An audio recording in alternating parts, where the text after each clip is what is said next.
மக்களே ஹாய். இன்றைக்கி ட்ரிச்சி ஸ்டைல் தக்காளி தொக்கு எப்படி பண்ணுறதுன்னு பார்க்கலாம். இது சூடான ரைஸில் போட்டு கிண்டி கொடுத்தீங்கன்னா பிரியாணி லெவலுக்கு இருக்கும். சப்பாத்திக்கும் ரொம்பவே நல்லாயிருக்கும். எப்படி பண்ணுறதுன்னு பார்க்கலாம் வாங்க. பெரிய வெங்காயத்தை ஒரு மீடியம் சைஸ் வெங்காயத்தை தோலை உரிச்சிட்டு குறுக்கால கட் பண்ணிவிட்டு அதை நீல வாக்கில் கட் பண்ணி வச்சுக்கோங்க.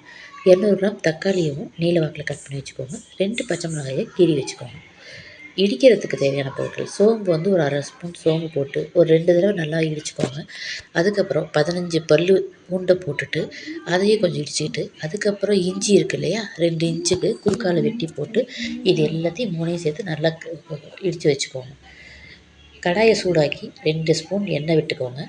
எண்ணெய் விட்டதுக்கப்புறமா தாளிக்கிறதுக்கு தேவையான பொருட்கள் இருக்குது இல்லையா, 4 கிராம்பு, 2 இன்ச்சு நீளத்துக்கு பட்டை, அதுக்கப்புறம் பிரியாணி இலை 2, இது எல்லாத்தையும் போட்டு லோ ஃப்ளேமில் வச்சு மெதுவாக கிண்டுங்க. லைட்டாக நிறம் மாறினதுக்கப்புறமா கீறி வச்ச பச்சை மிளகாயையும் போட்டுக்கோங்க. போட்டுட்டு மெதுவாக கிண்டுங்க. ஃப்ளேம் தூக்கி விடாதீங்கப்பா, தூக்கி விட்டிங்கனாக்க தீஞ்சிரும், பச்சை மிளகா வெடிக்கும், ஜாகிரதை. இடித்து வச்ச பொருட்களையும் சேர்த்து லைட்டாக அப்படியே வதக்கணும். இந்த இடத்துல வதக்கும் போது உங்களுக்கு அது சட்டியில் பிடிக்கிற மாதிரி இருந்ததுன்னா ஒரு அரை ஸ்பூன் எண்ணெய் விட்டுக்கோங்க, இல்லைன்னா தீஞ்ச ஃப்ளேவர் வந்துடும். அதுக்கப்புறம் கொஞ்சம் நிறமானோன்னே வெட்டி வச்ச பெரிய வெங்காயத்தையும் போட்டு நல்லா மிதமான ஃப்ளேம் வச்சுக்கோங்க. இப்போது மீடியம் ஃப்ளேமில் வதக்க ஆரம்பிக்கலாம்.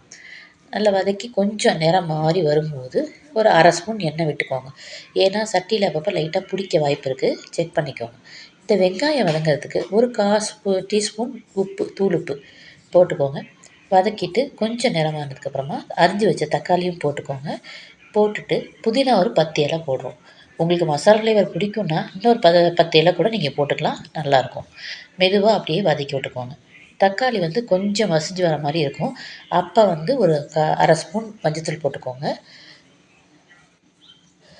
1/4 ஸ்பூன் கொத்தமல்லி தூள் போட்டுக்கோங்க. கொத்தமல்லி தூள் ஆப்ஷனல் தான் ஃப்ரெண்ட்ஸ், உங்களுக்கு பிடிச்சா போடலாம், நல்லா தான் இருக்கும், தைரியமாக போட்டுக்கோங்க. வேண்டான்னா அவாய்ட் பண்ணிக்கோங்க. 1 ஸ்பூன் மிளகாத்தூள் போடுறேன், நல்லா காரத்துக்கு தகுந்தாப்பில் போட்டுக்கலாம். 1 ஸ்பூன் சாம்பார் பொடி போடுறேன். உங்களுக்கு காரம் பிடிக்குன்னா இன்னொரு 1/4 ஸ்பூன் போட்டுக்கோங்க.